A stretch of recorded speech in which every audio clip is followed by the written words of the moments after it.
चला तर सख्यांनो, भोगी स्पेशल भोगीची थाळी बनवूया. खमंग तीळ भाकरी आणि भोगीची भाजी बनवण्यासाठी आपण इथं वेगवेगळ्या प्रकारच्या शेंगभाज्या घेतलेल्या आहेत.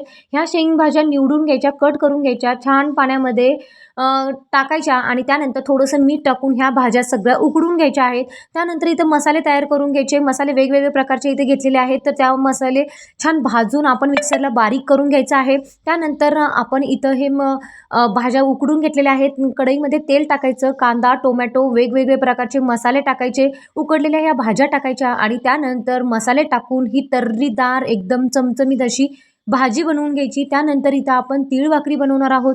तर तीळ भाकरी बनवण्यासाठी इथं पीठ घ्यायचं आहे बाजरीचं.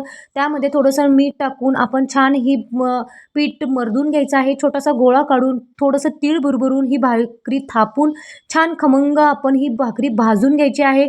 तर भाकरी कशी बनवली, ही भोगीची चमचमीत भाजी कशी बनवली, हे सगळं पाहण्यासाठी कोल्हापुरी तडका या चॅनेलला नक्की भेट द्या.